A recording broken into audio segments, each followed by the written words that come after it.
ಶಿವನ ಕೈಯಲ್ಲಿರೋ ತ್ರಿಶೂಲ ಕೂಡ ಅದನ್ನೇ ಪ್ರತಿಧ್ವನಿಸ್ತದೆ. ಈ ದಶಮಹಾವಿದ್ಯೆಗಳ ಬಗ್ಗೆ ಒಂದೊಂದನ್ನೇ ಹೇಳ್ತಾ ಹೋದರೆ ಅದು ಹೇಳಿ ಮುಗಿಯುವಂಥದ್ದಲ್ಲ. ಅಂದರೆ ಒಂದೊಂದು ಮಹಾವಿದ್ಯೆಯನ್ನು ಅದರಲ್ಲೇ ಉಲ್ಲೇಖ ಬರ್ತದೆ. ಒಂದೊಂದು ಮಹಾವಿದ್ಯೆಯನ್ನು ಅಭ್ಯಾಸ ಮಾಡಬೇಕಾದ್ರೆ ಇಡೀ ಜನ್ಮ, ಒಂದೊಂದು ಜನ್ಮ ಬೇಕಂತ. ಅಂದರೆ ಅದರ ಹೆಸರೇ ದಶಮಹಾವಿದ್ಯೆ ಅಂತ. ಅದು ಯಾವುದೋ ಒಂದು ದೇವತಾ ರೂಪ, ನೀವು ಹರಕೆ ಕೊಡಲಿಕ್ಕೆ, ಸೀರೆ ಕೊಡಲಿಕ್ಕೆ, ಪೂಜೆ ಮಾಡಲಿಕ್ಕೆ ಈ ರೀತಿ ಇರುವಂಥದ್ದಲ್ಲ.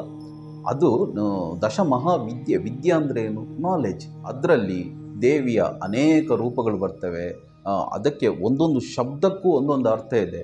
ಅದರಲ್ಲಿ ಆಧ್ಯಾತ್ಮಿಕ ಅರ್ಥ ಇದೆ, ಬ್ರಹ್ಮಾಂಡದ ವಿಕಾಸದ ಸೃಷ್ಟಿಯ ರಹಸ್ಯದ ಕಥೆ ಇದೆ, ನಮ್ಮ ದೇಹದೊಳಗಿನ ಕಥೆ ಇದೆ, ನಮ್ಮ ರಹಸ್ಯ ಇದೆ, ಸಮಾಜದ ಈ ಭೂಮಿಯಲ್ಲಿನ ಜನಜೀವನದ ಬಗ್ಗಿನ ರಹಸ್ಯ ಇದೆ. ಅಂದರೆ ನಮಗೆ ಎಷ್ಟು ಅರ್ಥ ಆಗ್ತದೋ ಅಷ್ಟು ಹೇಳ್ಬೋದಲ್ಲದೆ ಅದನ್ನು ಎಲ್ಲವನ್ನು ಇಷ್ಟೇ ಅಂತ ನಾವು ಹೇಳಲಿಕ್ಕೆ ಯಾವುದನ್ನು ಸಾಧ್ಯ ಇಲ್ಲ. ಇದನ್ನು ವಿವರಿಸಲಿಕ್ಕೆ ಹೋದರೆ ಕುರುಡರು ಆನೆಯನ್ನು ಮುಟ್ಟಿದ ಹಾಗೆ. ಒಂದು ಸ್ವಲ್ಪ ಕುರುಡರನ್ನು ಒಂದು ಆನೆ ಹತ್ರ ಕರ್ಕೊಂಡು ಹೋದ್ರಂತೆ, ಆನೆ ಹೇಗಿದೆ ಅಂತ ಅವರಿಗೆ ತೋರಿಸಲಿಕ್ಕೆ. ಕುರುಡರು ಏನು ಮಾಡಿದರು, ಒಬ್ಬ ಹೋಗಿ ಅದರ ಬಾಲ ಮುಟ್ಟಿದ, ಮತ್ತೊಬ್ಬ ಹೊಟ್ಟೆಯನ್ನು ಮುಟ್ಟಿದ, ಮತ್ತೊಬ್ಬ ಕಿವಿಯನ್ನು ಮುಟ್ಟಿದ, ಮತ್ತೊಬ್ಬ ಸೊಂಡಿಲು, ಕಾಲು, ಈ ರೀತಿ ಬೇರೆ ಬೇರೆ ಅಂಗವನ್ನು ಮುಟ್ಟಿದ್ರು. ಅವರು ಒಬ್ಬೊಬ್ಬರು ಬಂದು ಏನು ಮಾಡಿದ್ರು, ಅವರವರ ಅನುಯಾಯಿಗಳಿಗೆ ಆನೆ ಅಂದರೆ ಒಬ್ಬ ಹೇಳಿದಂತೆ ಬೆತ್ತದ ಥರ ಇದೆ ಬಾಲ ಮುಟ್ಟಿದವ, ಹೊಟ್ಟೆ ಮುಟ್ಟಿದವ ಒಂದು ಬಂಡೆಯ ಥರ ಇದೆ, ಕಿವಿ ಮುಟ್ಟಿದವ ಒಂದು ಮೊರದ ಥರ ಇದೆ, ಸೊಂಡಿಲು ಮುಟ್ಟಿದವ ಹಾವಿನ ಥರ ಇದೆ, ಈ ರೀತಿ.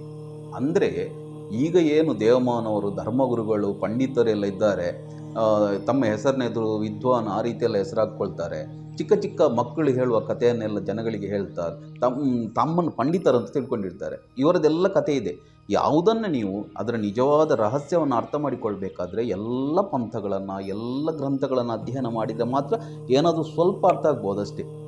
ಇದು ಒಂದೊಂದೇ ನೀವು ಪಂಥವನ್ನು ಇಟ್ಕೊಂಡು ನಮ್ಮದೇ ಸರಿ ಅಂತ ಹೇಳಿದರೆ ಅದರಷ್ಟು ಹಾಸ್ಯಾಸ್ಪದ ಯಾವುದು ಕೂಡ ಇಲ್ಲ. ನೋಡಿ, ನಾನು ಮೊದಲೇ ಹೇಳಿದ್ದೇನೆ, ವೇದ ಉಪನಿಷತ್ತುಗಳಲ್ಲಿ ಏನು ಸೃಷ್ಟಿಯ ಬ್ರಹ್ಮಾಂಡದ ರಹಸ್ಯಗಳಿವೆ ಅದನ್ನೇ ಪುರಾಣಕಾರರು ಬರೆಯುವಾಗ ಒಂದೊಂದು ಪಾತ್ರಗಳನ್ನು ತಗೊಂಡು, ಆಲ್ರೆಡಿ ಇದ್ದ ಪಾತ್ರಗಳನ್ನು ತಗೊಂಡು ಅದಕ್ಕೆ ಆ ಪರಬ್ರಹ್ಮ ತತ್ವದ ಆ ರಹಸ್ಯಗಳನ್ನು ಆರೋಪಿಸಿ ಕಥೆಯನ್ನು ಬರೆದರು, ನಮಗೆ ಅರ್ಥ ಆಗುವ ರೀತಿ. ಇದನ್ನೇ ನೀವು ಅರ್ಥ ಮಾಡಿಕೊಂಡು ನೋಡೋದಾದರೆ ಏನು ಕಾಳಿಯ ತತ್ವ ಇದೆ, ದೇವಿ ಭಾಗವತದಲ್ಲಿ ಚಂಡಿ ಮತ್ತು ಕಾಳಿ ಅಂತ ಉಂಟು. ಅದೇ ಬ್ರಹ್ಮಾಂಡ ಪುರಾಣದಲ್ಲಿ ಲಲಿತೆ ಮತ್ತು ಮಂತ್ರಿಣಿ ಎನ್ನುವ ದೇವತೆ ಇದೆ. ಅದೇ ರೀತಿ ಪರಮಾತ್ಮ ತತ್ವ ಮತ್ತು ಆತ್ಮತತ್ವ ಎರಡು ಕೂಡ ಬೇರೆ ಬೇರೆ ಅಲ್ಲ. ಇದನ್ನೇ ಒಂದು ಮೂಲ ದೇವತೆ ಅಂದರೆ ಚಂಡಿ ಅಥವಾ ಲಲಿತೆ, ಮತ್ತೊಂದು ಕಾಳಿ ಅಥವಾ ಮಂತ್ರಿಣಿ.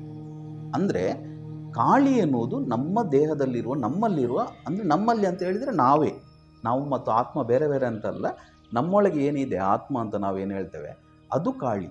ಅದು ಎಲ್ಲಿರ್ತದೆ ಅಂತ ಹೇಳಿದರೆ ನಮ್ಮ ದೇಹದಲ್ಲಿ 7 ಚಕ್ರಗಳಿರ್ತವೆ, ಸೂಕ್ಷ್ಮ ಚಕ್ರಗಳು. ಪ್ರಾಣ ಶರೀರದಲ್ಲಿ 7 ಚಕ್ರಗಳಿರ್ತವೆ, ತುಂಬ ಚಕ್ರಗಳಿವೆ, ಬಟ್ ಮುಖ್ಯವಾಗಿ 7 ಚಕ್ರಗಳಿವೆ.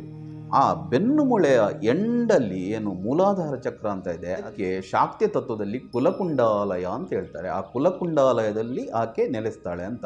ಯೋಗ ಮಾರ್ಗದಲ್ಲಿ ಅದಕ್ಕೆ ಕುಂಡಲಿನಿ ಅಂತ ಹೇಳ್ತಾರೆ. 3.5 ಸುತ್ತು ಹಾಕಿದ ಸರ್ಪ ಆವಿನ ರೂಪದಲ್ಲಿ ಆ ಶಕ್ತಿಯಲ್ಲಿ ನಿಂತಿದೆ. ನಮ್ಮ ಮೂಲ ಶಕ್ತಿ, ನಾವೇನು ನಮ್ಮನ್ನು ದೇಹ ಅಂತ ತಿಳ್ಕೊಂಡಿದ್ದೇವೆ, ಅಥವಾ ನಮ್ಮ ಹೆಸರು ನಮಗೆ ಅಪ್ಪ ಅಮ್ಮ ಇಟ್ಟದ್ದು, ಅಥವಾ ನಮ್ಮ ದೇಹ ನಮಗೆ ಸಿಕ್ಕಿದ್ದು, ಅಂದರೆ ಮೂಲದಲ್ಲಿ ನಾವು ಯಾರು ಅಂತ ನೋಡಿದರೆ, ನಮ್ಮೊಳಗಿರುವಂಥ ಯಾವ ಶಕ್ತಿ ಅಂತ ನೋಡಿದರೆ ಅದು ಕುಂಡಲಿನಿ ಶಕ್ತಿ, ಅದೇ ಕಾಳಿ. ಆ ತತ್ವವನ್ನು ವರ್ಣಿಸಲಿಕ್ಕೆ ಅವರು ಯಾವ ಪಾತ್ರವನ್ನು ತಗೊಂಡ್ರು ಅಂತೇಳಿದರೆ, ಒಂದು ಕಾಡು ಮನುಷ್ಯಳಾಗಿರುವಾಗ ಸ್ತ್ರೀ, ಅದೇ ನಾನು ಹೇಳಿದಲ್ಲ, ದಶ ಅವತಾರಗಳಲ್ಲಿ, ವಿಷ್ಣುವಿನ ಅವತಾರಗಳಲ್ಲಿ ಆ ಪರಮಾತ್ಮ ತತ್ವ ಭೂಮಿಯಲ್ಲಿ ಯಾವ ರೀತಿ ಅಮೀಬದಿಂದ ಮನುಷ್ಯನವರಿಗೆ ವಿಕಾಸ ಆಯಿತು ಅಂತ ವಿವರಿಸ್ತಾ ಹೋದರು.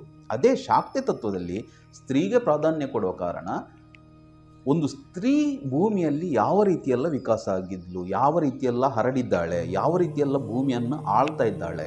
ಆಕೆ ಹೇಗಿದ್ದಾಳೆ ಅಂತೇಳಿದರೆ, ಆಕೆ ತುಂಬ ಕಪ್ಪಾಗಿದ್ದಾಳೆ, ಮತ್ತು ತುಂಬ ಒರಟು, ಆ ಗಂಡನನ್ನೇ ಕಾಲಡಿಯಲ್ಲಿ ಹಾಕಿ ತುಳಿದು ನಿಲ್ಲುವಂಥ ಒಂಥರ ಅನಾಗರಿಕತೆ, ಮತ್ತು ಬೊಬ್ಬೆ ಇಡ್ತಾಳೆ ಆಕೆ, ಮತ್ತು ರುಂಡಮಾಲೆಯನ್ನು ಹಾಕಿಕೊಂಡಿದ್ದಾಳೆ, ರಕ್ತ ಮಾಂಸಗಳನ್ನು ತಿಂತಾಳೆ, ಮದ್ಯಪಾನ ಮಾಡ್ತಾಳೆ, ಆಕೆ ನಗ್ನವಾಗಿದ್ದಾಳೆ, ನೃತ್ಯ ಮಾಡ್ತಾಳೆ. ಈಗಲೂ ಕೂಡ ಬಂಗಾಳದಲ್ಲಿ ಕಾಳಿಯನ್ನು ಪೂಜೆ ಮಾಡುವಾಗ ಒಂದು ವಿಚಿತ್ರ ಶಬ್ದ ಹೊರಡಿಸ್ತಾರೆ. ಅಂದರೆ ಕಾಡು ಮನುಷ್ಯರು ಯಾವ ರೀತಿ ಶಬ್ದ ಹೊರಡಿಸ್ತಾರ ಆ ಶಬ್ದವನ್ನು ಹೊರಡಿಸ್ತಾರೆ. ಅಂದರೆ ಆಕೆಗೆ ಅದು ಪ್ರಿಯ ಅಂತ. ಯಾಕೆ ಅಂತ ಹೇಳಿದರೆ ಒಂದು ಸ್ತ್ರೀ ಕಾಡು ಮನುಷ್ಯಳಾಗಿರುವಾಗ ಮೂಲದಲ್ಲಿ ಹೇಗಿದ್ಲು, ಇದು ಒಂದು ಅರ್ಥ ಆಯಿತು.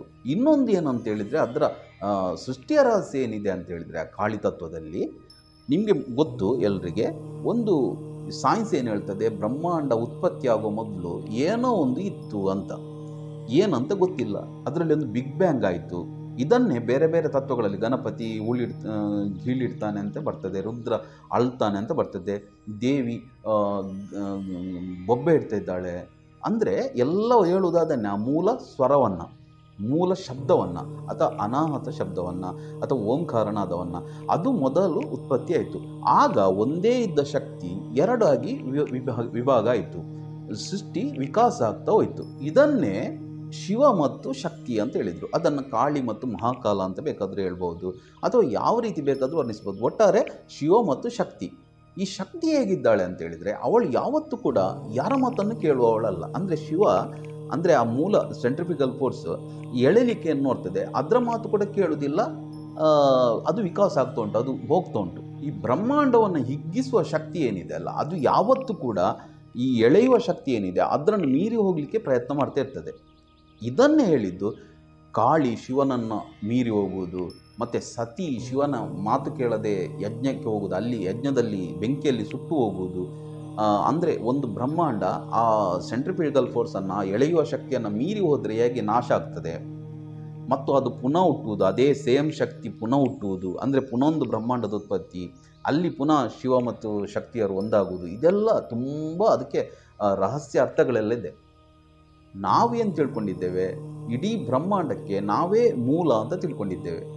ದೇವರನ್ನು ನಾವು ಏನು ಮಾಡಿದ್ದೇವೆ ಅಂತ ಹೇಳಿದರೆ ಒಂದು ಮನುಷ್ಯನಿಗಿಂತ ಕಡೆ ಮಾಡಿಬಿಟ್ಟಿದ್ದೇವೆ. ಬಟ್ ನಾವು ಭಕ್ತರು ಅಂತ ಪೋಸ್ ಕೊಡ್ತೇವೆ, ದೊಡ್ಡ ದೊಡ್ಡ ಪಂಡಿತರು ಅಂತ ಪೋಸ್ ಕೊಡ್ತೇವೆ. ಬಟ್ ಮಾಡುವುದೇನು, ನಾವು ದೇವರನ್ನು ಒಂದು ಅಲ್ಲಿ ಹರಕೆ ಕೊಡಿ, ಅಲ್ಲಿ ಒಂದು ಕೋಳಿ ಕೊಡಿ, ಅಲ್ಲಿ ಪೂಜೆ ಕೊಡಿ, ಅಲ್ಲಿ ಕೆಲಸ ಆಗ್ತದೆ, ಆ ದೇವಿಗೆ ಸೀರೆ ಕೊಟ್ಟರೆ ಕೆಲಸ ಆಗ್ತದೆ. ಈ ರೀತಿ ಅಲ್ಲ, ದೇವರೆನ್ನೋ ಕಾನ್ಸೆಪ್ಟ್ ಉಂಟಲ್ಲ ಅದ್ಭುತವಾದದ್ದು. ನೋಡಿ, ಇಡೀ ಒಂದು ಗ್ಯಾಲಕ್ಸಿ ಏನಿದೆ ನಮ್ಮದು ಮಿಲ್ಕಿ ವೇ ಗ್ಯಾಲಕ್ಸಿ, ಆ ಗ್ಯಾಲಕ್ಸಿಯಲ್ಲಿ ಲಕ್ಷಾಂತರ ಕೋಟ್ಯಾಂತರ ನಕ್ಷತ್ರಗಳಿವೆ. ಅದರಲ್ಲಿ ಸೂರ್ಯ ಅನ್ನೋದೊಂದು ಚಿಕ್ಕ ನಕ್ಷತ್ರ, ಸೂರ್ಯನಿಗಿಂತ 100 ಪಟ್ಟು ದೊಡ್ಡ ನಕ್ಷತ್ರಗಳು ಕೂಡ ಇದ್ದಾವೆ. ಕೆಲವು ನಕ್ಷತ್ರಗಳ ಬೆಳಕು ನಮ್ಮದೇ ಗ್ಯಾಲಕ್ಸಿಯಿಂದ ಇನ್ನೂ ಕೂಡ ಭೂಮಿಗೆ ಬರಲಿಲ್ಲ ಅಂತ ಹೇಳಿದರೆ ಸೆಕೆಂಡಿಗೆ 3 ಲಕ್ಷ ಕಿಲೋಮೀಟರ್ ವೇಗದಲ್ಲಿ ಬರುವ ಬೆಳಕು, ಬ್ರಹ್ಮಾಂಡ ಉತ್ಪತ್ತಿಯಾಗದಾಗ ಹೊರಟ ಬೆಳಕು ಸೆಕೆಂಡಿಗೆ 3 ಲಕ್ಷ ಕಿಲೋಮೀಟರ್ ವೇಗದಲ್ಲಿ ಇನ್ನೂ ಕೂಡ ಭೂಮಿಯನ್ನು ಮುಟ್ಲಿಕ್ಕೆ ಆಗಲಿಲ್ಲ. ಹಾಗಾದರೆ ಬ್ರಹ್ಮಾಂಡ ಅಥವಾ ನಮ್ಮ ಗ್ಯಾಲಕ್ಸಿ ಎಷ್ಟು ದೊಡ್ಡದಿರ್ಬೋದು ಅಂತ ಲಕ್ಷಾಂತರ ಗ್ಯಾಲಕ್ಸಿಗಳು ಬ್ರಹ್ಮಾಂಡದಲ್ಲಿವೆ. ಈ ಗ್ಯಾಲಕ್ಸಿಯಲ್ಲಿ ಸೂರ್ಯ ಎನ್ನುವುದು ತುಂಬ ಚಿಕ್ಕ ನಕ್ಷತ್ರ. ಆ ಸೂರ್ಯನಿಗೆ 9 ಗ್ರಹಗಳಿವೆ. ಆ 9 ಗ್ರಹಗಳಲ್ಲಿ ಭೂಮಿ ಎನ್ನುವುದು ಒಂದು ಚಿಕ್ಕದ್ದು. ಆ ಭೂಮಿಯಲ್ಲಿ 3/4 ಭಾಗ ನೀರು, ಕಾಲು ಭಾಗ ಭೂಮಿ ಇರುವುದು. ಆ ಕಾಲು ಭೂಮಿಯಲ್ಲಿ ಏನಿದೆ, 7 ಖಂಡಗಳಿವೆ. ಆ 7 ಖಂಡಗಳಲ್ಲಿ 2 ಖಂಡ ಯೂಸ್ ಇಲ್ಲ, ಅದು ಅಂಟಾರ್ಟಿಕಾ ಮತ್ತು ಆರ್ಕಟಿಕಾ. ಮತ್ತು ಉಳಿದದ್ದು 5, ಅದರಲ್ಲಿ ಒಂದು ಭಾರತ, ಅದರಲ್ಲಿ ನಮ್ಮ ರಾಜ್ಯ, ಅದರಲ್ಲಿ ಒಂದು ಜಿಲ್ಲೆ, ಅದರಲ್ಲಿ ಒಂದು ತಾಲೂಕು, ಅದರಲ್ಲಿ ಒಂದು ಊರು, ಅದರಲ್ಲಿ ಒಂದು ಮನೆ, ಅದರಲ್ಲಿ ಒಂದು ಚಿಕ್ಕ ರೂಮಲ್ಲಿ ಕೂತು ನಾವು ಒಂದು 5 ಫೀಟ್ ಎತ್ತರದ 5-6 ಫೀಟ್ ಎತ್ತರದ ಮನುಷ್ಯರು ಏನೆಲ್ಲ ಮಾತಾಡ್ತೇವೆ, ಎಲ್ಲ ದೇವರ ಬಗ್ಗೆ ತಿಳಿದಾಗೆ. ದೇವರೆನ್ನೋದು ಅದು ಅದು ನಮಗೆ ನಮ್ಮ ಕನ್ಸೆಪ್ಟಿಗೆ ಸಿಗುವಂಥದ್ದಲ್ಲ.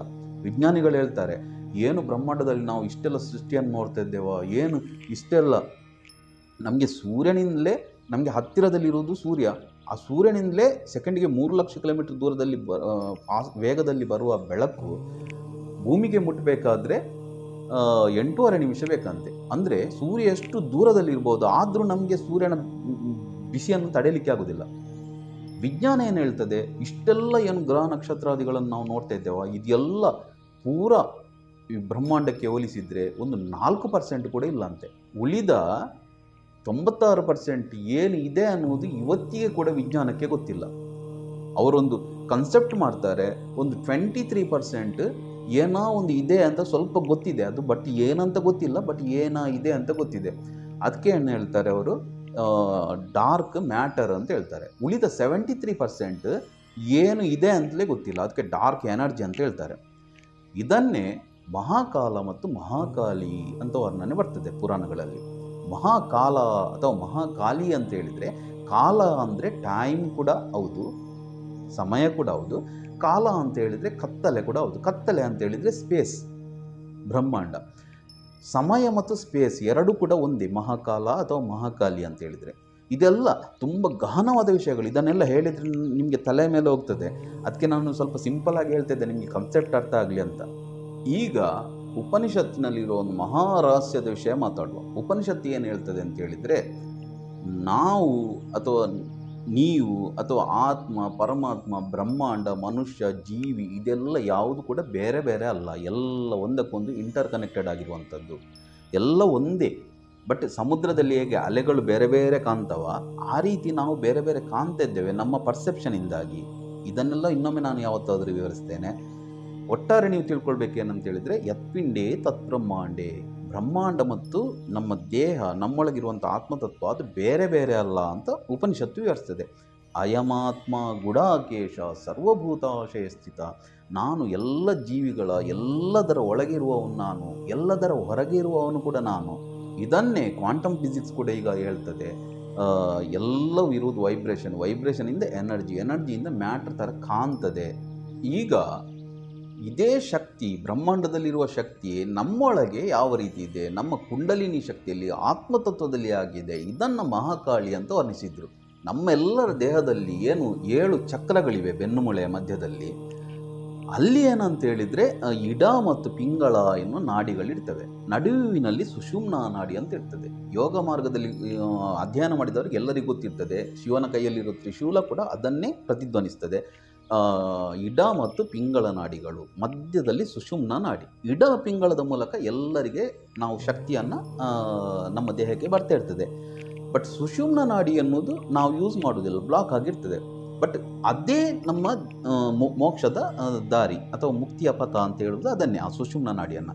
ಅದರ ಮೂಲಕ ನಮ್ಮ ಕೆಳಗೆ ಇರುವಂಥ ಕುಂಡಲಿನಿ ಶಕ್ತಿಯನ್ನು ಅಥವಾ ಕಾಳಿಯನ್ನು ನಾವು ಎಬ್ಬಿಸಬೇಕು ಮೇಲೆ.